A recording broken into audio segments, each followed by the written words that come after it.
Libro séptimo. 1. ¿Qué es la maldad? Es lo que has visto muchas veces.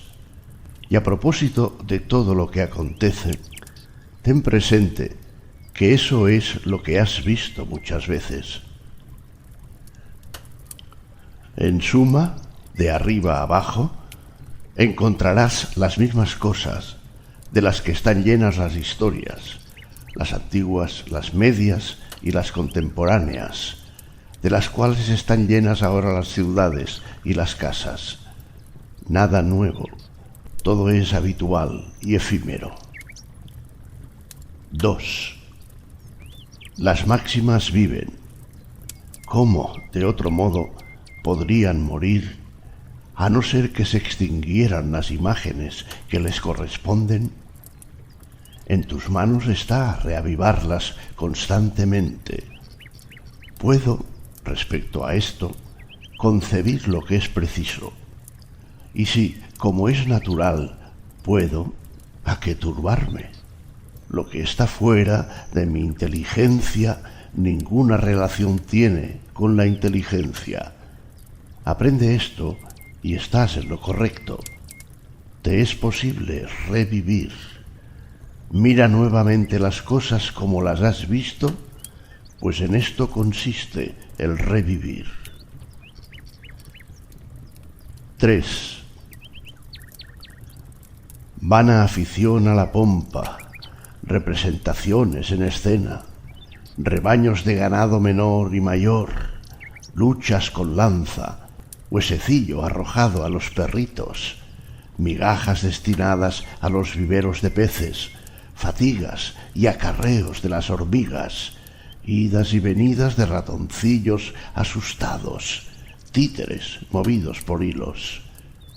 Conviene, en efecto, presenciar esos espectáculos benévolamente y sin rebeldía, pero seguir y observar con atención que el mérito de cada uno es tanto mayor cuanto meritoria es la tarea objeto de sus afanes. 4. Es preciso seguir palabra por palabra lo que se dice y en todo impulso su resultado, y en el segundo caso ver directamente a qué objetivo apunta el intento, y en el primero velar por su significado. 5. ¿Basta mi inteligencia para eso o no?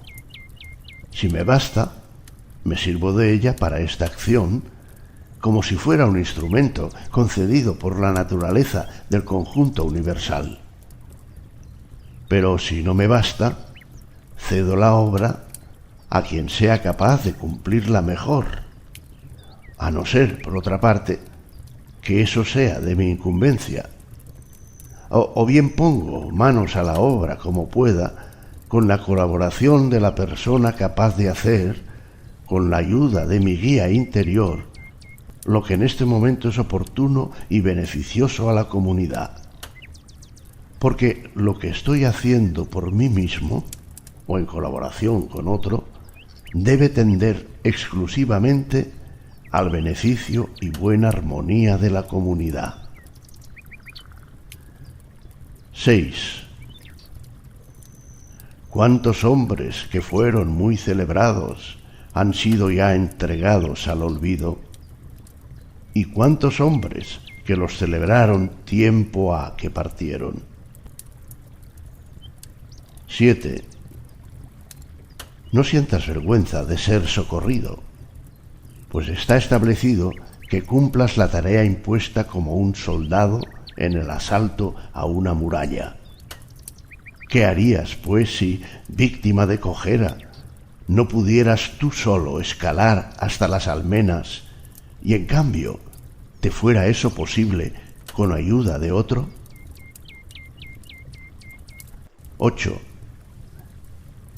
No te inquiete el futuro, pues irás a su encuentro, de ser preciso, con la misma razón que ahora utilizas para las cosas presentes. 9. Todas las cosas se hallan entrelazadas entre sí y su común vínculo es sagrado y casi ninguna es extraña a la otra, porque todas están coordinadas y contribuyen al orden del mismo mundo. Que uno es el mundo, compuesto de todas las cosas, uno el Dios que se extiende a través de todas ellas, única la sustancia, única la ley, una sola la razón común de todos los seres inteligentes, una también la verdad, porque también una es la perfección de los seres del mismo género y de los seres que participan de la misma razón.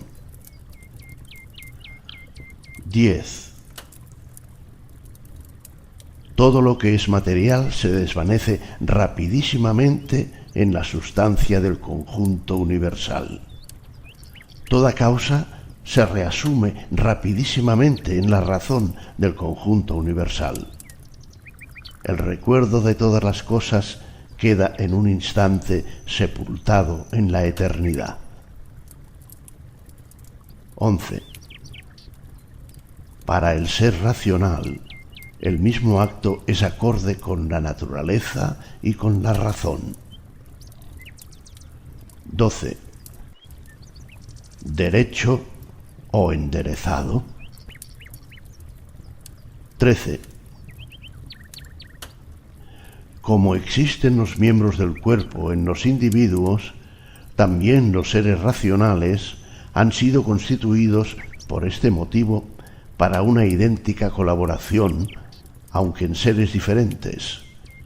Y más se te ocurrirá este pensamiento si muchas veces hicieras esta reflexión contigo mismo.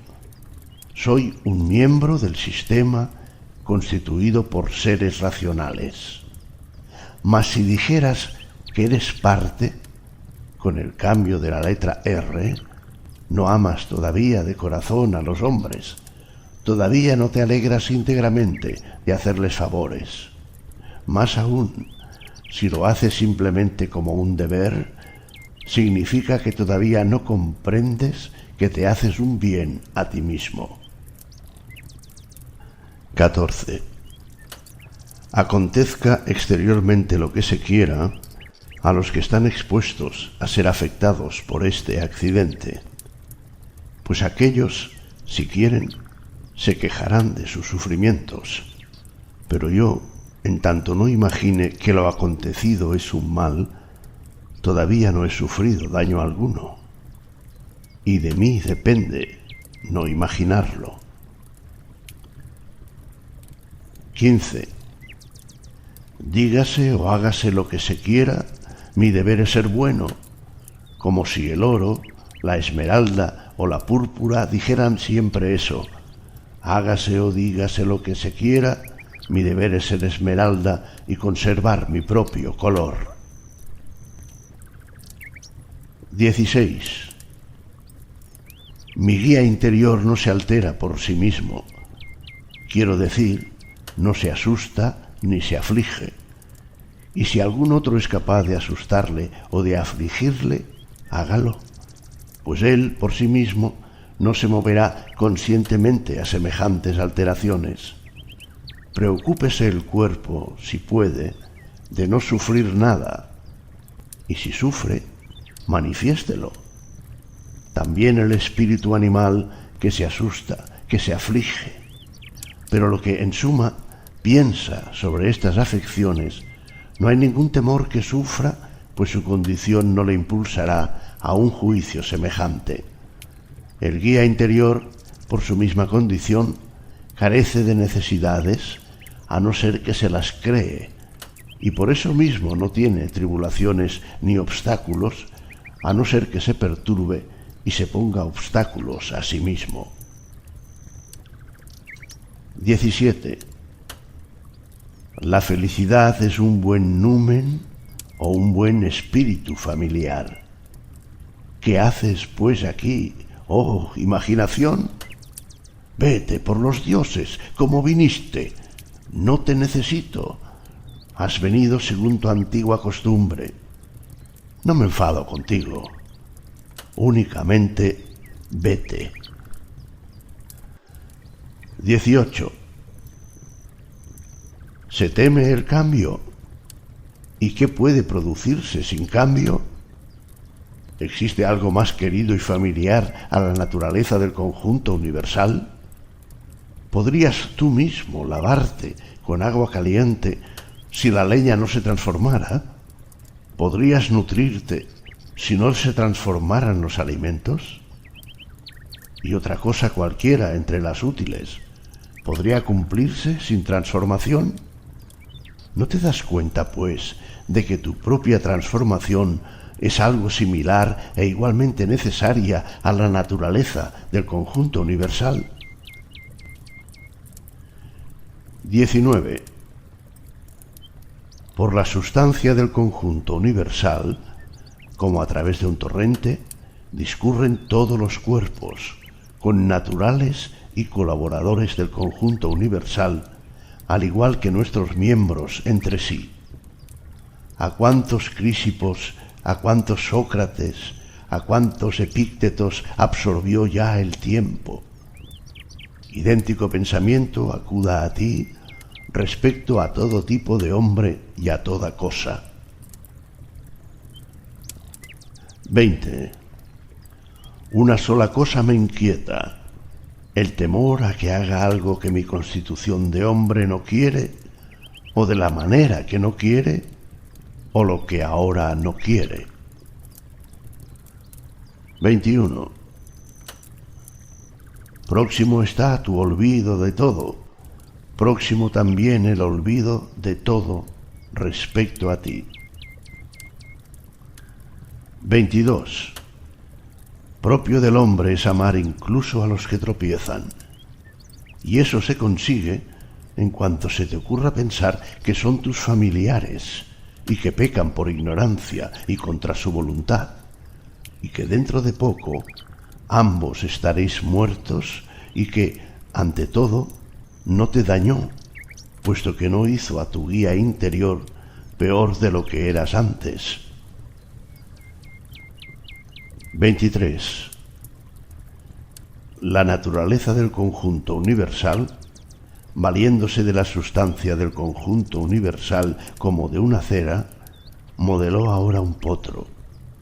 Después lo fundió y se valió de su materia para formar un arbusto, a continuación un hombrecito y más tarde otra cosa. Y cada uno de estos seres ha subsistido poquísimo tiempo. Pero no es ningún mal para un cofrecillo ser desarmado ni tampoco ser ensamblado. 24. El semblante rencoroso es demasiado contrario a la naturaleza. Cuando se afecta reiteradamente, su belleza muere y finalmente se extingue, de manera que resulta imposible reavivarla. Intenta, al menos, ser consciente de esto mismo en la convicción de que es contrario a la razón, porque si desaparece la comprensión del obrar mal, ¿qué motivo para seguir viviendo nos queda? 25. Todo cuanto ves, en tanto que todavía no es, será transformado por la naturaleza que gobierna el conjunto universal, y otras cosas hará de su sustancia, y a su vez otras de la sustancia de aquellas, a fin de que el mundo siempre se rejuvenezca. 26.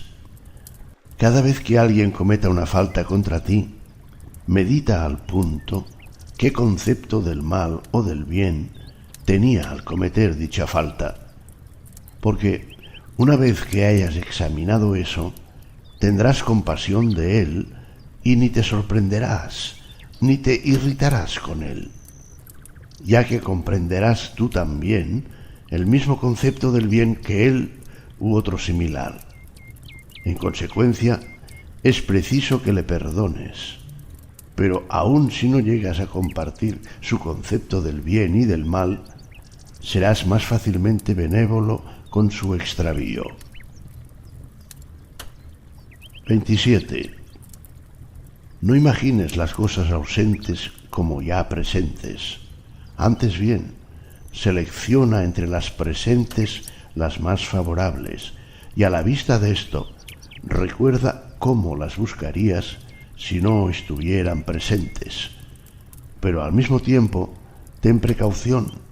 No vaya a ser que, por complacerte hasta tal punto en su disfrute, te habitúes a sobreestimarlas, de manera que si alguna vez no estuvieran presentes, pudieras sentirte inquieto. 28. Recógete en ti mismo.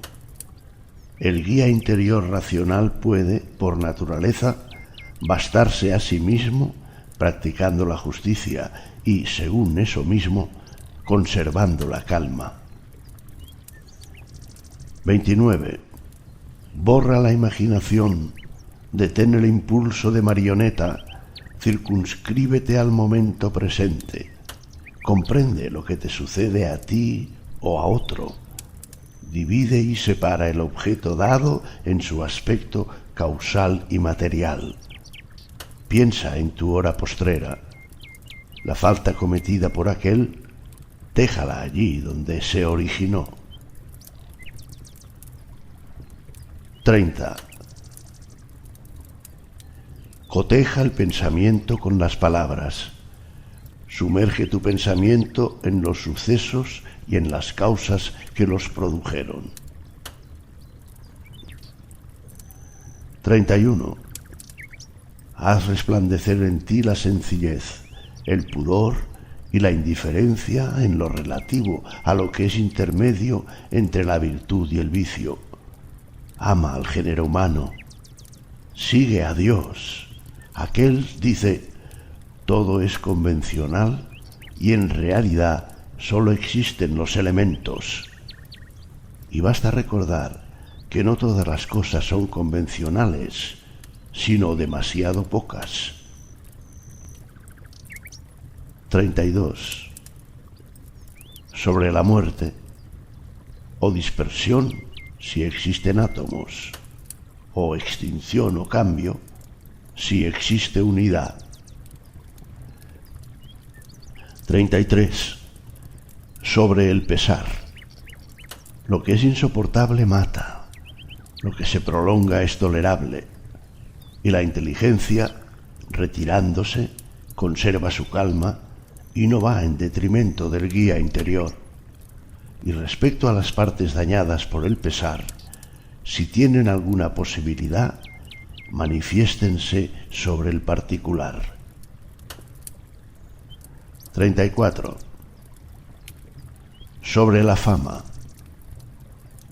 Examina cuáles son sus pensamientos, qué cosas evitan y cuáles persiguen, y que, al igual que las dunas al amontonarse unas sobre otras ocultan las primeras, así también en la vida los sucesos anteriores son rapidísimamente encubiertos por los posteriores. 35. Y a aquel pensamiento que, lleno de grandeza, alcanza la contemplación de todo tiempo y de toda esencia, ¿crees que le parece gran cosa la vida humana? Imposible, dijo. Entonces, ¿tampoco considerará terrible la muerte un hombre tal? En absoluto. 36. Concierne al rey hacer bien y recibir calumnias. 37. Es vergonzoso que el semblante acate acomodarse y alinearse como ordena la inteligencia y que, en cambio, ella sea incapaz de acomodarse y seguir su línea. 38. No hay que irritarse por las cosas, pues a ellas nada les importa. 39. Ojalá pudieras dar motivos de regocijo a los dioses inmortales y a nosotros. 40. segar la vida a modo de espiga madura y que uno exista y el otro no. 41. Si los dioses me han olvidado a mí y a mis 2 hijos, también eso tiene su razón. 42. El bien y la justicia están conmigo. 43. No asociarse a sus lamentaciones ni a sus estremecimientos. 44. Mas yo les replicaría con esta justa razón. Te equivocas, amigo, si piensas que un hombre debe calcular el riesgo de vivir o morir, incluso siendo insignificante su valía. Y en cambio piensas que no debe examinar, cuando actúa, si son justas o no sus acciones y propias de un hombre bueno o malo. 45. Así es, atenienses, en verdad. Donde quiera que uno se sitúe por considerar que es lo mejor, o en el puesto que sea asignado por el arconte, allí debe, a mi entender, permanecer y correr riesgo, sin tener en cuenta en absoluto ni la muerte ni ninguna otra cosa con preferencia a la infamia. 46. Pero, mi buen amigo, mira si la nobleza y la bondad no serán otra cosa que salvar a los demás y salvarte a ti mismo, porque no debe el hombre que se precie de serlo preocuparse de la duración de la vida. Tampoco debe tener excesivo apego a ella, sino confiar a la divinidad estos cuidados y dar crédito a las mujeres cuando afirman que nadie podría evitar el destino. La obligación que le incumbe es examinar de qué modo, durante el tiempo que vaya a vivir, podrá vivir mejor. 47. Contempla el curso de los astros como si tú evolucionaras con ellos y considera sin cesar las transformaciones mutuas de los elementos, porque estas imaginaciones purifican la suciedad de la vida a ras de suelo. 48. Bello el texto de Platón. Preciso es que quien hace discursos sobre los hombres examine también lo que acontece en la tierra, como desde una atalaya: manadas, ejércitos, trabajos agrícolas, matrimonios, divorcios, nacimientos, muertes, tumulto de tribunales, regiones desiertas, poblaciones bárbaras diversas, fiestas, trenos, reuniones públicas, toda la mezcla y la conjunción armoniosa procedente de los contrarios. 49. Con la observación de los sucesos pasados y de tantas transformaciones que se producen ahora, también el futuro es posible prever, porque enteramente igual será su aspecto y no será posible salir del ritmo de los acontecimientos actuales.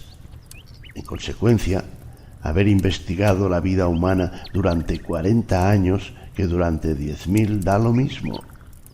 Pues, ¿qué más verás? 50.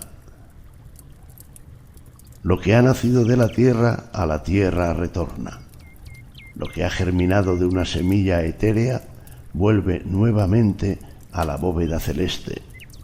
O también esto, disolución de los entrelazamientos en los átomos y dispersión semejante de los elementos impasibles.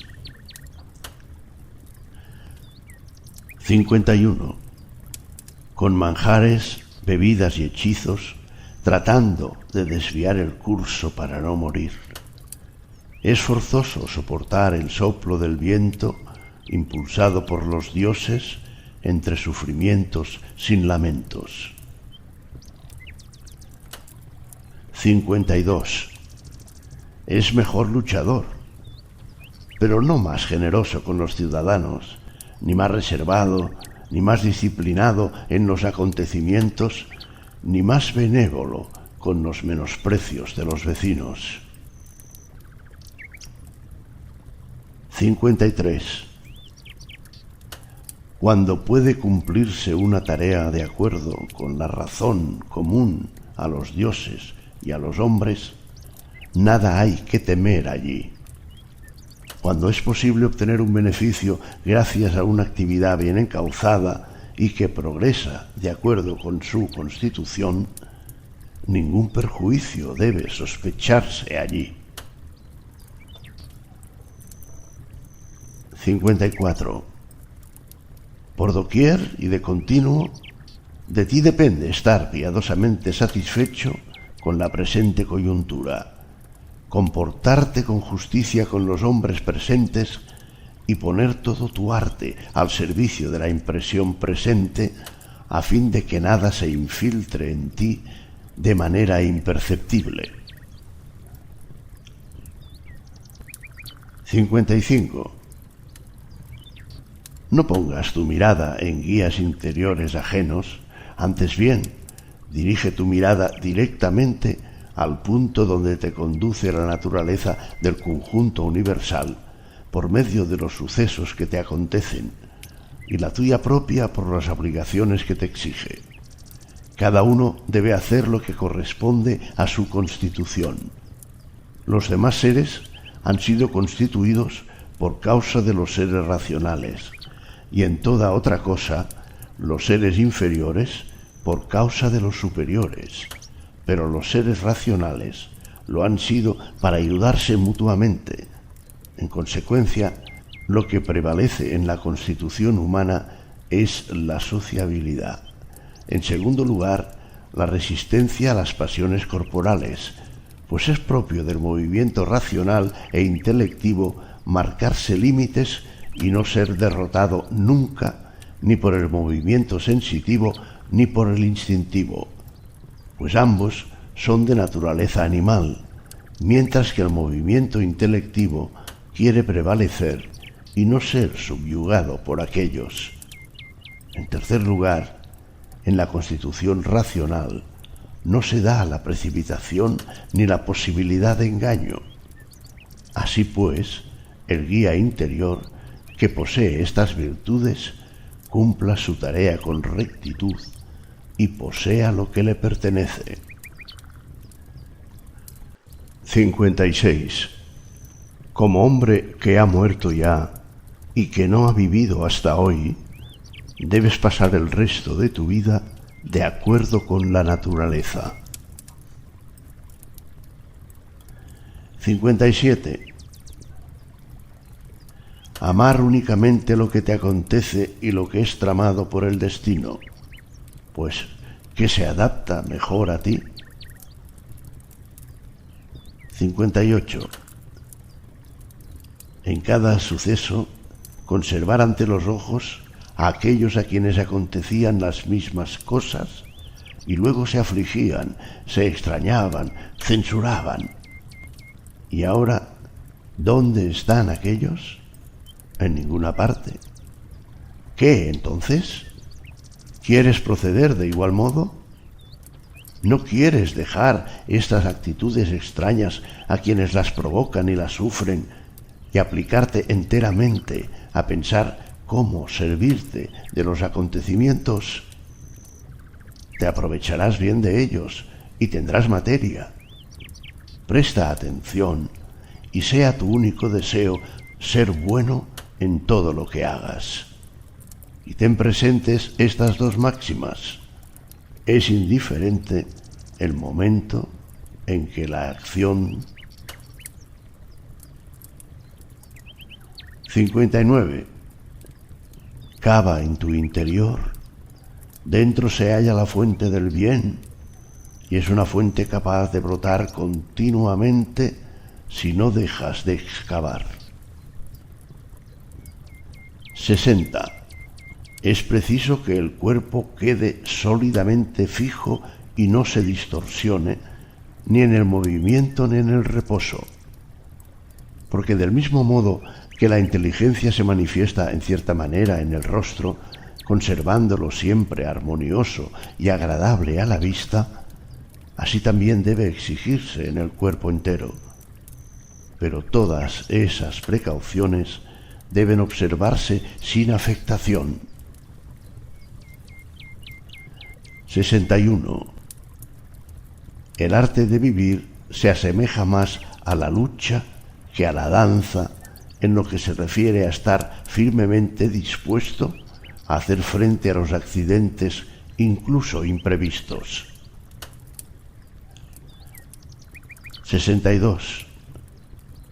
Considera sin interrupción quiénes son esos de los que deseas que aporten su testimonio y qué guías interiores tienen, pues ni censurarás a los que tropiezan involuntariamente, ni tendrás necesidad de su testimonio si diriges tu mirada a las fuentes de sus opiniones y de sus instintos. 63. Toda alma, afirman, se ve privada contra su voluntad de la verdad. Igualmente, también de la justicia, de la prudencia, de la benevolencia y de toda virtud semejante. Y es muy necesario tenerlo presente en todo momento, pues serás más condescendiente con todos. 64. En cualquier caso de pesar, acuda a ti esta reflexión. No es indecoroso ni tampoco deteriorará la inteligencia que me gobierna, pues no la destruye, ni en tanto que es racional, ni en tanto que es social. En los mayores pesares, sin embargo, válgate de ayuda la máxima de Epicuro. Ni es insoportable el pesar, ni eterno, si recuerdas sus límites y no imaginas más de la cuenta. Recuerda también que muchas cosas que son lo mismo que el pesar nos molestan y no nos damos cuenta. Así, por ejemplo, la somnolencia, el calor exagerado, la inapetencia. Luego, siempre que te disgustes con alguna de esas cosas, di para contigo: cedes al pesar.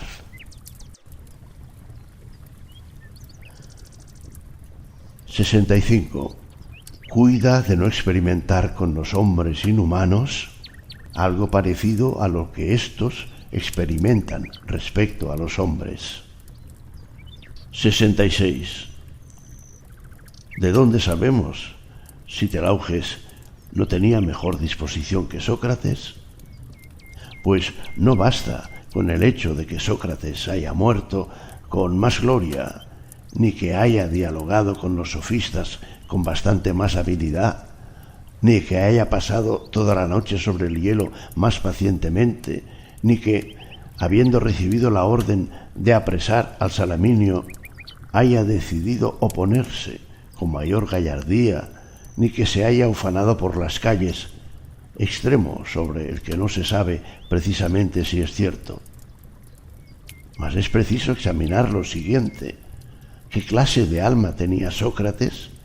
Y si podía conformarse con ser justo en las relaciones con los hombres y piadoso en sus relaciones con los dioses, sin indignarse con la maldad, sin tampoco ser esclavo de la ignorancia de nadie, sin aceptar como cosa extraña nada de lo que le era asignado por el conjunto universal, o resistirla como insoportable, sin tampoco dar ocasión a su inteligencia a consentir en las pasiones de la carne.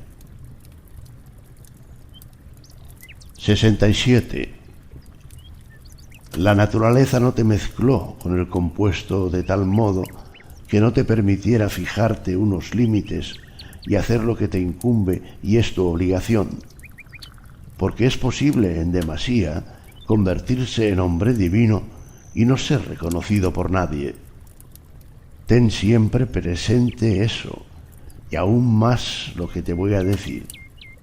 En muy poco radica la vida feliz, y no porque tengas escasa confianza en llegar a ser un dialéctico o un físico, renuncies en base a eso a ser libre, modesto, sociable y obediente a Dios. 68. Pasa por la vida sin violencias, en medio del mayor júbilo, aunque todos clamen contra ti las maldiciones que quieran, aunque las fieras despedacen los pobres miembros de esta masa pastosa que te circunda y sustenta. Porque, ¿qué impide que, en medio de todo eso, tu inteligencia se conserve en calma, tenga un juicio verdadero de lo que acontece en torno a ti y esté dispuesta a hacer uso de lo que está a su alcance?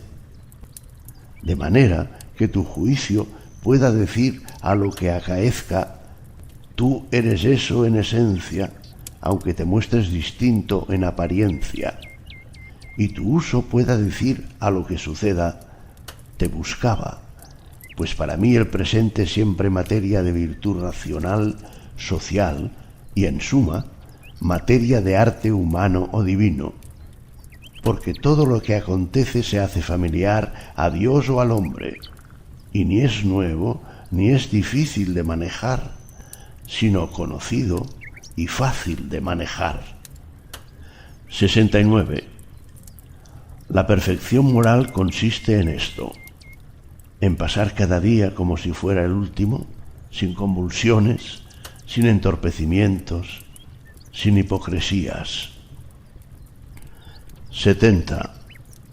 Los dioses, que son inmortales, no se irritan por el hecho de que durante tan largo período de tiempo deban soportar de un modo u otro repetidamente a los malvados, que son de tales características y tan numerosos. Más aún, se preocupan de ellos de muy distintas maneras. Y tú, que casi estás a punto de terminar, renuncias, y esto siendo tú uno de los malvados. 71. Es ridículo no intentar evitar tu propia maldad, lo cual es posible, y en cambio intentar evitar la de los demás, lo cual es imposible. 72. Lo que la facultad racional y sociable encuentra desprovisto de inteligencia y sociabilidad, con mucha razón lo juzga inferior a sí misma. 73. Cuando hayas hecho un favor y otro lo haya recibido, ¿qué tercera cosa andas todavía buscando, como los necios? 74. Nadie se cansa de recibir favores, y la acción de favorecer está de acuerdo con la naturaleza. No te canses, pues, de recibir favores al mismo tiempo que tú los haces. 75. La naturaleza universal emprendió la creación del mundo, y ahora, o todo lo que sucede se produce por consecuencia, o es irracional incluso lo más sobresaliente, objetivo hacia el cual el guía del mundo dirige su impulso propio. El recuerdo de este pensamiento te hará en muchos aspectos más sereno.